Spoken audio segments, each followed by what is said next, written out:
भाई साहब, बात को समझने की कोशिश करिए। इस तरह घर नहीं चलेगा। आपके 2 बच्चे और बेटी तो जवान है, कल आपको इसके भी हाथ पीले करने हैं। मुझे माफ कर दो, लेकिन मैं अब कुछ नहीं कर पाऊंगा। शांति के जाने के बाद मेरे अंदर अब जीने की भी उम्मीद नहीं बची है।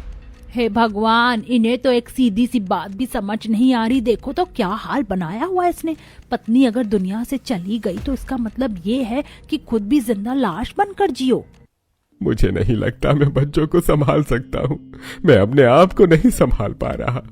बाबा ऐसा मत कहिए ना। माँ के जाने के बाद आप ही हमारी आखिरी उम्मीद है। आप इस तरह से हार मानेंगे तो कैसे चलेगा? नहीं चलेगा बेटा। इस आदमी ने पी पी कर अपनी ये हालत कर ली है। अरे दुनिया में ऐसे लोग भी हैं जो सिर्फ अपने परिवार के लिए जीते हैं, लेकिन ये उनमें से है ही नहीं। अजी आप इतना गुस्सा मत कीजिए। अरे कैसे ना करूं? हाँ, इस आदमी ने कभी किसी चीज को जरूरी नहीं समझा। मैंने हमेशा समझाया, लेकिन आज देखो, इसकी लापरवाही की वजह से मेरी बहन भी इस दुनिया से चली गई। अब इसे इसकी शराब के साथ ही जीने दो। शिवांगी बेटा, अपना और पीयूष का सामान पैक करो, तुम हमारे साथ चल रही हो। हे भगवान जी, गई भैंस पानी में। जिस बात का डर था वही हुआ। अब ये दोनों हमारे घर पर रहेंगे। मैं ये सब कैसे झेलूंगी? जहां शिवांगी का मामा सतीश उसे और उसके छोटे भाई एक अच्छी जिंदगी देने के लिए अपने घर लेकर जा रहा था, वहीं उसकी मामी रजनी का दम ये सब सोचकर आधा हो रहा था। सतीश ने कई बार समझाने के बाद संजय को अब उसके हाल पर छोड़ दिया और अपने दोनों भांजी और भांजे को अपने साथ घर ले आया। सतीश काफी मेहनती और एक अमीर व्यापारी था। शिवांगी, पीयूष, आज से यही तुम्हारा घर है। तुम यहीं रहोगे और तुम्हें अपनी जरूरत की हर चीज मिलेगी। सबसे पहले मुझे तुम्हारी पढ़ाई का इंतजाम करना होगा। अरे सतीश जी, शिवांगी को तो अब पढ़ाई की जरूरत ही नहीं है। इसकी उम्र कहाँ है पढ़ने लिखने की? और पीयूष अभी ज्यादा छोटा है, ये अपनी बहन के बिना नहीं रह पाएगा। रजनी, तुम तो ऐसे बोल रही हो जैसे शिवांगी की उम्र की हो गई हो। शिवांगी हमारे बच्चे जितने ही बड़े हैं और पीयूष की अब स्कूल जाने की उम्र हो चुकी है। अरे तो लड़ क्यों रहे हैं? मैं कब मना कर रही हूँ? आप करवा दीजिए इनका कॉलेज और स्कूल में एडमिशन। पता नहीं क्यों दुनिया जमाने से ज्यादा महान बन रहे हैं। वैसे भी तो इनको अवार्ड मिलेगा ये सब करने का। रजनी को अब सतीश के हर फैसले से दिक्कत हो रही थी। सतीश ने अपने बच्चों की कॉलेज से ही शिवांगी की पढ़ाई फिर से शुरू करवा दी और पीयूष को एक नई स्कूल में एडमिशन दिलवाया। अब शिवांगी और पीयूष को अपने मामा के घर रहते हुए कुछ समय बीत गया था, लेकिन क्या सब कुछ ठीक चल रहा था? मम्मी देखिए ना, निधि और रोहन ने मेरे कमरे में कितना कूड़ा फैला दिया। इतनी सर्दी हो रही है, मेरा तो ब्लैंकेट से बाहर आने का मन नहीं कर रहा है। अब इसकी सफाई कौन करेगा? अरे इतनी परेशान क्यों हो रही है मेरी राजकुमारी? तुझे तो एक उंगली भी हिलाने की जरूरत नहीं है। मैं अभी तेरा कमरा साफ करा देती हूँ। इतना कहकर रजनी सीधा शिवांगी और पीयूष के कमरे में पहुंची, जहां शिवांगी जमीन पर बैठी कुछ बच्चों को पढ़ा रही थी। जहां सतीश के पूरे घर में हर एक चीज महंगी और लग्जूरियस थी, वहीं शिवांगी के कमरे में सिर्फ एक पलंग और अलमारी में उसके कुछ पुराने कपड़े रखे हुए थे। अरे ओ काम वाली, ये बच्चों को बाद में पढ़ाना, पहले मेरी बेटी का कमरा साफ कर। मामी, बच्चे पढ़ रहे हैं, मैं अभी कुछ नहीं कर सकती। और आप बच्चों के सामने तो मुझसे ऐसे बात मत कीजिए। मास्टरनी ज्यादा पढ़ाने वाली बन रही है। ये देख कि तू मेरे घर में बैठी हुई पढ़ा रही है। मैंने तुझे इजाजत दी है इन्हें पढ़ाने की, और अगर मैं चाहूँ तो धक्के मारकर तुझे बाहर निकाल सकती हूँ। नहीं, आप बुरी हो। आपने मेरी दीदी को जबरदस्ती काम करने को बोला, ऊपर से आप दीदी से पैसे भी छीन लेती हो। मैं ये बात मामा को बताऊंगा। पीयूष नहीं, बड़ों से इस तरह बात नहीं करते मेरे भाई। मामी से माफी मांगो अभी। नहीं नहीं नहीं, ये बुरी हैं। ये आपको मारती हैं, डांटती हैं और आपसे जबरदस्ती काम भी कराती हैं, तब भी आप इनसे कुछ नहीं कहती हो। कितनी जुबान चल रही है इस दो कौड़ी के लड़के की। लगता है तुझसे पहले मुझे इससे सबक सिखाना पड़ेगा। नहीं मामी, इसकी तरफ से मैं आपसे माफी मांगती हूँ। ये तो बच्चा है, इसे माफ कर दीजिए। और मैं अभी जूही दीदी का कमरा साफ कर देती हूँ। इतना कहकर शिवांगी घबराती हुई तुरंत कमरा साफ करने चली गई। उसे बच्चों के सामने काफी शर्मिंदगी महसूस हो रही थी। शिवांगी ने बच्चों को ट्यूशन पढ़ाना शुरू किया था ताकि वो कुछ पैसे कमा सके, क्योंकि रजनी उससे हर चीज के पैसे मांगती, फिर चाहे वो सिर्फ 2 वक्त का खाना ही क्यों न हो। निराश मन से शिवांगी जूही के कमरे में पहुंची, जहां जूही आराम से अपने नर्म कंबल में बैठी हुई थी। ओह शिवांगी, मेरी बहन आ गई तुम। अब जल्दी से मेरा कमरा साफ कर दो और हाँ, टीवी चलाकर मुझे कुछ स्नैक्स लाकर दे देना और जरा मेरे सर की मसाज कर दो, बहुत दर्द हो रहा है। दीदी, बच्चे मेरा इंतजार कर रहे हैं। उनके माँ बाप मुझे उन्हें पढ़ाने के पैसे देते हैं, इसीलिए थोड़ा समझ से काम लीजिए। मैं इतना सब कुछ नहीं कर सकती। अच्छा, तो फिर मुझे मम्मी को बुलाना पड़ेगा। फिर तो तुम कर दोगी ना? शिवांगी का इंतजार करते करते सारे पढ़ने वाले बच्चे अपने घर वापस लौट। क्योंकि जूही ने उससे कमरा साफ कराकर अपने सिर की मसाज भी कराई और इससे ही उसका सारा पढ़ाने का समय निकल गया। काफी देर बाद शिवांगी निराश होकर वापस अपने कमरे में लौट गई, जहां उसका भाई पीयूष सो चुका था। अरे मेरा भाई मेरा इंतजार करते करते सो गया और बच्चे भी चले गए। अब उनके माता पिता मेरे बारे में क्या सोचेंगे? हे भगवान, मुझ पर थोड़ा तो रहम करो। अरे ओ काम वाली, अकेले में क्या बड़बड़ा रही है? हाँ, जा जल्दी जाकर रसोई साफ कर। कितना बर्तन इकट्ठा हो रहा है और अभी तो तुझे खाना भी बनाना है। निधि और विशाल कॉलेज से आते ही होंगे, उनके आने से पहले खाना बन जाना चाहिए। निकम्मी। मामी, अभी तो मैं जूही दीदी के कमरे की सफाई करके और उनका सर दबाकर आ रही हूँ। बच्चे भी मेरा इंतजार देखकर चले गए और आप मुझे निकम्मी बोल रही हैं। तो तू अपनी गलतियों का दोष मुझे दे रही हो? हाँ, सुन काम वाली, अगर तू मुझसे ज्यादा जुबान चलाई तो अभी तो मैं तुझसे क्या ही काम कराती हूँ। मेरा बस चले तो तुझे निचोड़ कर रख दूंगी। रजनी कभी कभी शिवांगी से कुछ ऐसी भाषा में बात करती जिससे शिवांगी की रूह तक कांप जाए। वो इन दिनों ये जान चुकी थी कि उसकी मामी कितनी जालिम औरत है। बेबस होकर उसे उसकी हर बात माननी ही पड़ती थी। मामी, मुझे मेरे भाई बहनों के काम ऐसे करवाती हैं जैसे वो नहीं बल्कि मैं उनकी माँ हूँ। मैं भी तो किसी की बेटी हूँ ना, फिर मुझे क्यों इतना सब झेलना पड़ रहा है? दीदी, भूख लग रही है, कुछ खाने को दो ना। अरे पीयूष, तू जाग गया? रुक, मैं तेरे लिए अभी कुछ देखती हूँ। शिवांगी खाने से हटकर पीयूष के लिए किचन की अलमारी में कुछ देखने लगी। वहां बहुत सी खाने की चीजें थी, लेकिन बेचारी शिवांगी उनमें से कुछ भी पीयूष को नहीं दे सकती थी। अलमारी में तो हर चीज महंगी है। ये जरूर जूही दीदी, निधि और विशाल की होगी। मैं पीयूष को ये सब नहीं दे सकती। अब मुझे इसके लिए बाहर से कुछ लाना होगा। कहाँ जाने की बात चल रही है? मेरे बच्चे भूखे हैं और तू खाना बनाने के बजाय बाहर जाने की सोच रही है। मामी, पीयूष को भूख लगी है, मैं इसे खाने को क्या दूं? आपने जो थोड़ा बहुत सामान दिया था वो अब खत्म हो गया है। तो मैं क्या करूं? जब तू मुझे बच्चों की अलग फीस के पैसे नहीं देगी तब तक मैं तुझे खाने को कुछ नहीं दूंगी। सामान खत्म करने से पहले तुझे सोचना चाहिए था। अब जल्दी से मेरे बच्चों के लिए खाना बना।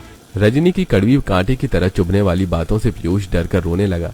शिवांगी ने उसे चुप करने की कोशिश की, लेकिन बेचारे बच्चे की खाने की जगह ये सब मिला तो आंखों से आंसू नहीं रुक रहे थे। रो मत मेरे भाई, मैं तुझे इस तरह भूखा नहीं छोड़ूंगी। पहले शिवांगी ने रजनी के बेटे बेटी के लिए खाना बनाया और फिर दोबारा अपने कमरे में जाकर कुछ खाने को ढूंढा। खुशकिस्मती से उसे अलमारी में एक दलिया का पैकेट मिल गया। उसने बिना देर किए तुरंत अपने भाई को दलिया बनाकर खिलाया। शिवांगी को अब कुछ देर के लिए सुकून मिला था कि तभी, अरे रजनी जी, अरे कहाँ से आपकी भतीजी? अरे साक्षी जी, क्या हुआ? आइए अंदर तो आइए, बैठिए ना। हम बैठने नहीं आए। ये बताइए कि आपकी भतीजी हमसे फ्री के पैसे खा रही है, उसका हम क्या करें? हम अपने बच्चों को ट्यूशन पढ़ने के लिए भेज देते हैं और रोज हमारे बच्चे बिना पढ़े घर वापस लौट आते हैं। आप अपनी भांजी पर ध्यान क्यों नहीं देती हैं? उसने हमसे एडवांस पैसे लिए थे, लेकिन बच्चों को एक भी दिन ठीक से नहीं पढ़ाया। लाइए, हमारे पैसे वापस करवाइए। ये कोई नहीं जानता था कि एडवांस्ड पैसे लेने वाली शिवांगी नहीं बल्कि उसकी मम्मी रजनी ही थी। अब जब बच्चों की माए उसके दरवाजे पर पैसे लेने खड़ी थी तो उसका मन घबरा गया, लेकिन उसने बजाय कुछ कहने के रोना धोना शुरू कर दिया। अरे हाय राम, क्या बताऊं मैं। मेरी भांजी ने तो मेरा भी जीना हराम कर रखा। मुझे माफ कर दीजिए। मेरी भांजी मेरी एक बात भी नहीं मानती और ना ही कुछ बताती। पता नहीं उसने आपके पैसों का क्या किया होगा। रजनी की बात सुनकर दोनों औरतों को शिवांगी पर और भी ज्यादा गुस्सा आने लगा। उन्होंने शिवांगी को वहां बुलवाया और उसे खूब सुनाया। शिवांगी अपना सांस दबाए सब कुछ सुन रही थी, लेकिन उसकी आंखों से लगातार आंसुओं का दरिया बह रहा था। आज के बाद हम अपने बच्चों को तुम्हारे पास कभी पढ़ने नहीं भेजेंगे। और हम क्या तुमसे पैसे वापस लें? तुम तो किसी लायक लग ही नहीं रही हो। मुझे माफ कर दीजिए। आपके जो मन में आए वो कह लीजिए, लेकिन मैं आपसे वादा करती हूँ कि मैं आपके पैसे वापस लौटा दूंगी। साक्षी और रुचिका को शिवांगी पर रत्ती भर भी भरोसा नहीं था। वो दोनों गुस्से में वहां से और कुछ बोले बिना वापस चली गई। बेचारी शिवांगी पर बिना बात की बुराई आ गई, जिससे रजनी का मन खुशी से उछल रहा था। अब शिवांगी का एकमात्र पैसा कमाने का तरीका भी बर्बाद हो चुका था। अब शिवांगी आगे क्या करने वाली थी और उसकी जिंदगी में आगे क्या होने वाला था, इसका उसे भी कोई अंदाजा नहीं था। दीदी, मुझे बहुत सर्दी लग रही है और भूख भी लग रही है। मुझे कुछ खाने को दे दो ना। मेरे भाई, मेरे पास अभी तेरे लिए कुछ नहीं है, ना कोई कंबल और ना ही कोई खाने की चीज। अब मुझे कोई और काम ढूंढना होगा और मामी को पैसे देने होंगे, तभी हमें कुछ मिलेगा। आज जहां दोनों बेचारे भाई बहन सर्दी बढ़ने और भूख लगने की वजह से अपने कमरे में बैठे बेबस और बेचैन हो रहे थे, वहीं रजनी और उसके तीनों बच्चे आराम से नरम नरम बिस्तरों में बैठकर आती ठंड के खाने की चीजों का मजा ले रहे थे।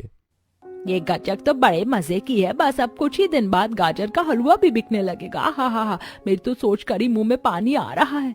मामी, अब सर्दी में तो हम सिर्फ मौज ही मौज करने वाले हैं, क्योंकि काम तो शिवांगी कर दिया करेगी। अरे वाह, तेरे मुंह में घी शक्कर, क्या बात बोली है तूने।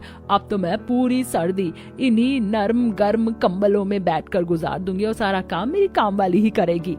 अगर पापा घर मकान रहते तो ये कभी मुमकिन नहीं हो पाता। अच्छा है पापा शहर से बाहर रहते हैं, वरना वो हमें शिवांगी से काम कराने नहीं देते। चारों माँ और बच्चे एक साथ बैठे शिवांगी की मजबूरी और लाचारी पर हंस रहे थे। वहीं दूसरे कमरे में शिवांगी पीयूष को गोद में लिए बैठी थी।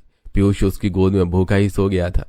वहीं शिवांगी भी भूखी बैठी ठंड से कांप रही थी कि तभी वहां पड़ोसन शारदा पहुंची। अरे क्या चल रहा है रजनी जी, आज तो अचानक से काफी सर्दी हो गई है। अरे आइए आइए शारदा जी, बस बढ़ती सर्दी के मजे लिए जा रहे हैं। और आपकी भांजी कैसी है, ठीक रह रही है या नहीं? अरे बस क्या बताऊं शारदा जी, उसने तो मेरी नाक में दम किया हुआ है। मेरी कोई बात नहीं मानती, ऊपर से मुझसे जुबान चलाती है। और उसका वो 2 बिलान का भाई, वो भी मुझ पर खूब चिल्लाता है, लेकिन मजाल से उसे भी थोड़ा समझा दे। हे भगवान, इतनी बदतमीज है। देखने में तो बड़ी सीधी सादी सी लगती है। मैं तो सोच रही थी बेचारी भोली सी होगी, लेकिन आप तो कुछ और ही बता रही हो। अरे क्या शारदा जी, आजकल बाहर से कहाँ इंसान का पता चलता है। कितने ही ऐसे हैं जो सिर्फ भोला बनने का नाटक करते हैं, और ये भी उनमें से एक है। अगर ऐसा है तो आप इसकी शादी करके इसे यहाँ से भेज क्यों नहीं देती? इससे आपको भी थोड़ा सुकून मिल जाएगा। मैं तो कहती हूँ कि किसी अमीर घराने में इसकी शादी कर दीजिए, इससे आपको भी काफी फायदा होगा। वैसे तो रजनी ने कभी भी शिवांगी की शादी कराने के बारे में नहीं सोचा था। वो तो सिर्फ उसे जिंदगी भर अपनी नौकरानी बनाकर रखना चाहती थी। लेकिन शारदा के अमीर घराने की बात सुनते ही उसके मन में लालच आने लगा, जो कि पैसे को देखकर उसके मन में हमेशा आता था। अरे वाह शारदा जी, आपने तो मेरी समस्या का हल ही निकाल दिया। अब मैं उस काम, मेरा मतलब शिवांगी को जल्द से जल्द कोई अच्छा रिश्ता देख दूसरे घर भेज दूंगी। और अब इसी लालच में रजनी ने सतीश को दूसरे शहर से बुलाया और शिवांगी की शादी की बात की। सतीश ने कुछ देर सोचा, उसे भी ये फैसला ठीक लग रहा था। ठीक कह रही हो रजनी, ये शिवांगी के लिए भी काफी अच्छा होगा। लेकिन मैं सोच रहा हूँ कि अभी पीयूष बहुत छोटा है, वो उसके बिना नहीं रहेगा। अरे हम हैं तो उसका ख्याल रखने के लिए। और हाँ, आप किसी अमीर घराने का ही रिश्ता ढूंढना ताकि शिवांगी वहाँ भी खुश रहे। याद रखिए, अमीर घराना होना चाहिए। रजनी की पूरी बात सुनते हुए सतीश ने शिवांगी से एक बार इस बारे में पूछा, जिस पर शिवांगी ने बात को मानते हुए पीयूष को साथ ले जाने की शर्त रखी। अरे शिवांगी बेटा, इस तरह कौन ससुराल वाले पीयूष को रखने को मानेंगे? हम हैं तो उसका ख्याल रखने के लिए, तुम्हारी मामी इसका ख्याल रखेंगी।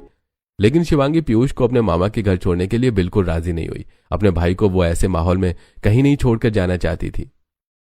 अगर ऐसी बात है तो हमें लड़के वाले सभी इस बारे में पूछना पड़ेगा। अगर वो राजी होंगे तो ही तुम पीयूष को अपने साथ ले जा सकती हो।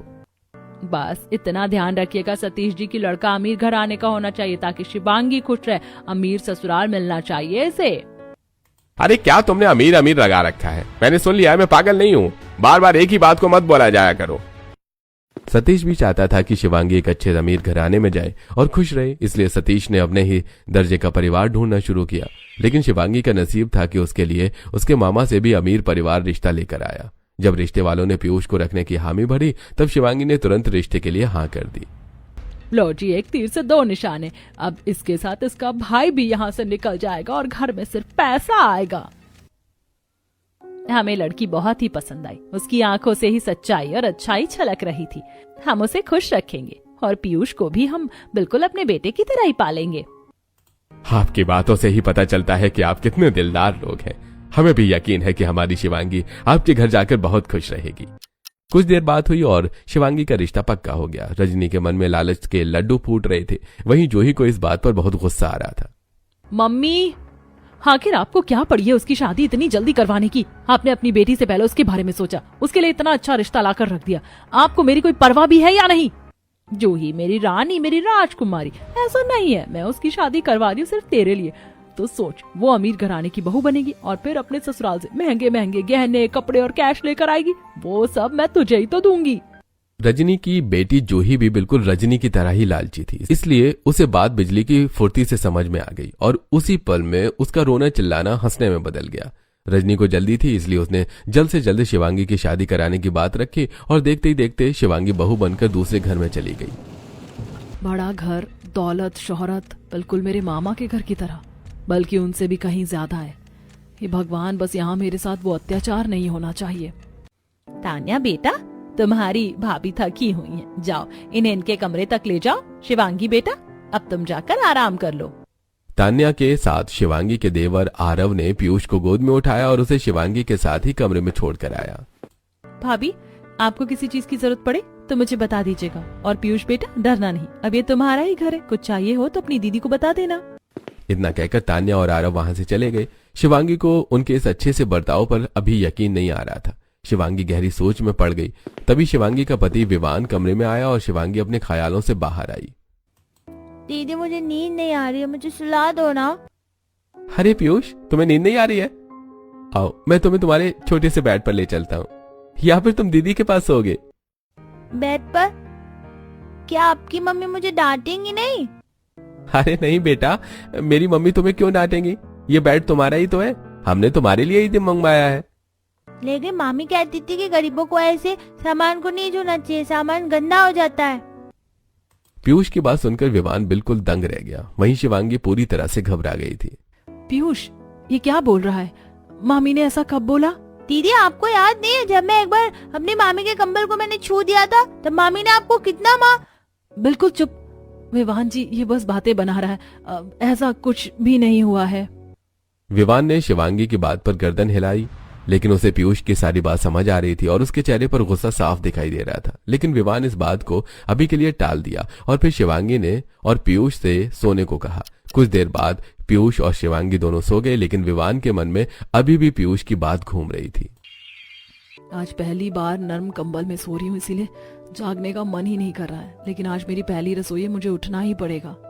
शिवांगी धीरे से कंबल हटाकर बाहर निकली। ठंड से उसका पूरा शरीर कांपने लगा, लेकिन हिम्मत करके नहा धोकर वो पहली रसोई का खाना बनाने रसोई में पहुंची। आज तो बहुत ज्यादा ठंड है, फिर तो हाथ भी कांप रहे हैं। कंबल में तो सर्दी का पता ही नहीं लग रहा था, लेकिन अब तो मुझे नाश्ता बनाना है, मुझे आलस नहीं करना चाहिए। कांपते हाथों से जैसे ही शिवांगी ने टी पैन उठाया तो वो उसके हाथों से छूट कर गिर गया। आवाज पूरे किचन में फैल गई और शिवांगी पूरी तरह से घबरा गई। वहीं आवाज सुनकर निर्मला और राधिका तुरंत रसोई में पहुंची। बहू, बहू क्या हुआ? तू इतनी सुबह रसोई में क्या कर रही है? माँ जी, मैं नाश्ता बनाने आई थी, माफ कर दीजिए, मेरे हाथ से बर्तन गिर गया और आपकी नींद खराब हो गई। शिवांगी, तुम इतनी ठंड में इतनी जल्दी उठकर हमारे लिए नाश्ता बनाने आई हो? शिवांगी, तुम इस घर की नई बहू हो, लेकिन पहली रसोई का खाना तो मुझे ही बनाना होगा ना? नहीं बहू, मैं मेड से कहकर खाना बनवा लूंगी, तो सिर्फ चम्मच चला देना। और हाँ, अब से इतनी जल्दी मत जागना, सर्दी बहुत है तो बीमार पड़ जाएगी।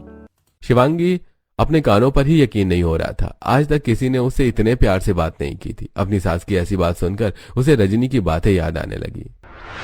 अरे ओ काम वाली, चल जल्दी उठ, वरना मैं तुझ पर पानी डाल दूंगी। रसोई में बर्तन पड़े हुए हैं, जल्दी उठकर उन्हें धो और फिर नाश्ता बना। मामी, मैं अभी उठ जाऊंगी, पीयूष को स्कूल भेजकर। मुझे नींद आने लगी, इसीलिए मैं सो गई। तू ऐसे नहीं मानेगी। इतना कहकर रजनी एक बाल्टी में ठंडा पानी लेकर आई और सारा पानी शिवांगी के ऊपर डाल दिया। शिवांगी एकदम से घबरा कर उठी। देखा मेरी बात ना मानने का अंजाम। चल अब जल्दी खड़ी हो जा। शिवांगी बेचारी को उस दिन उन्हीं गीले कपड़ों में ठंडे पानी से बर्तन धोने पड़े, जिसकी वजह से बाद में उसे बुखार आ गया और उसका ख्याल रखने वाला वहां कोई नहीं था।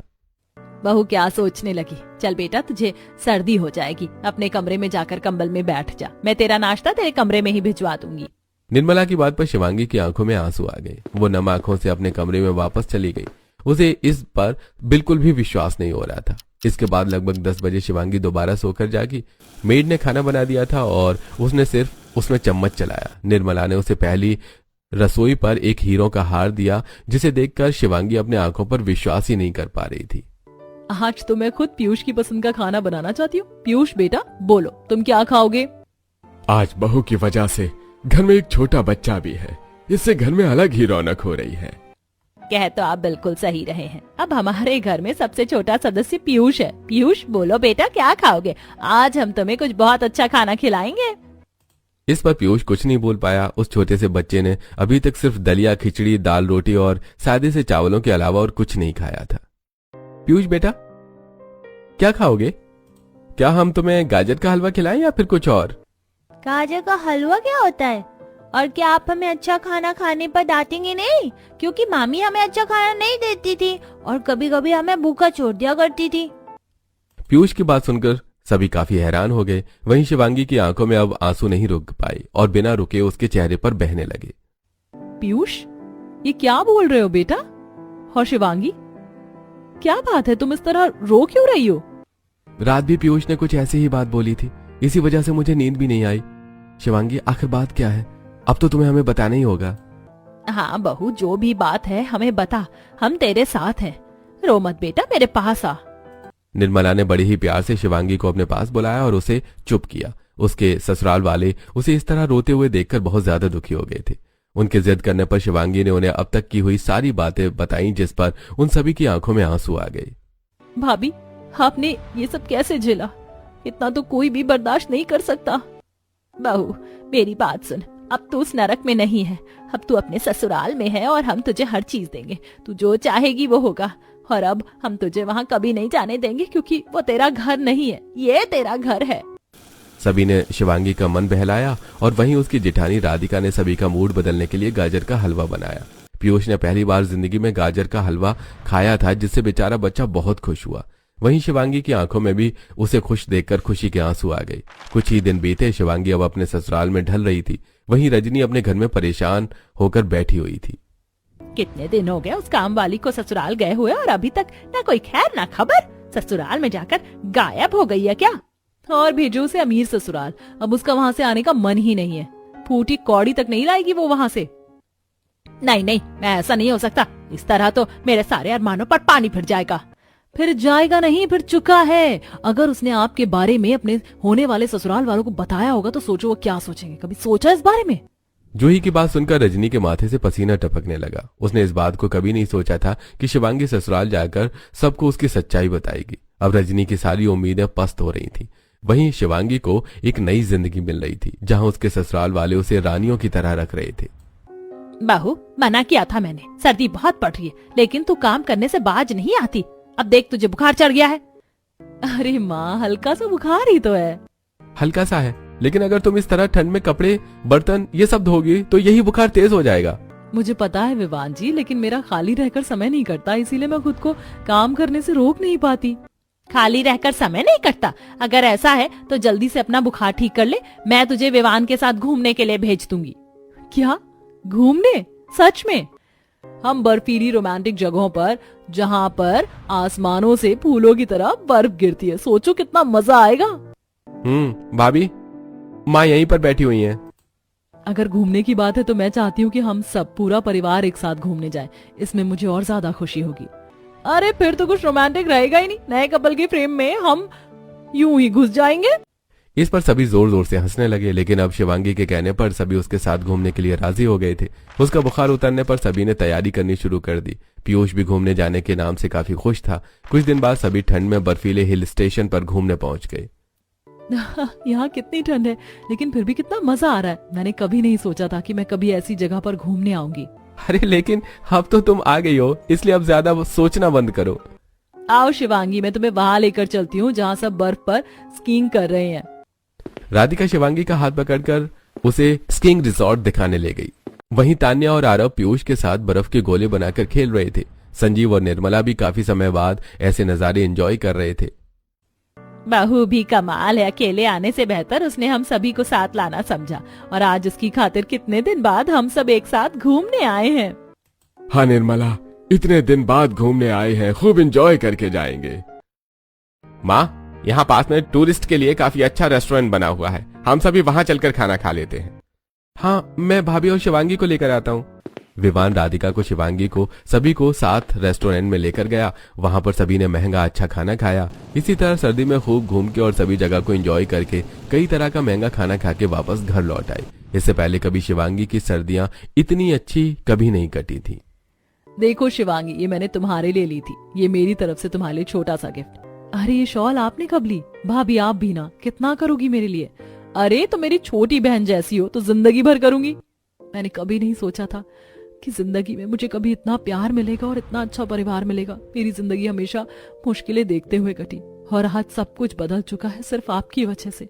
शिवांगी, समय हमेशा एक जैसा नहीं रहता। हमें कभी अच्छी उम्मीद नहीं छोड़नी चाहिए और ना ही कभी हार माननी चाहिए। हर अंधेरी रात के बाद एक सवेरा जरूर आता है। मेरा यकीन मानना, जिन लोगों ने तुम्हें इतना रुलाया है आज वो खुद रो रहे होंगे।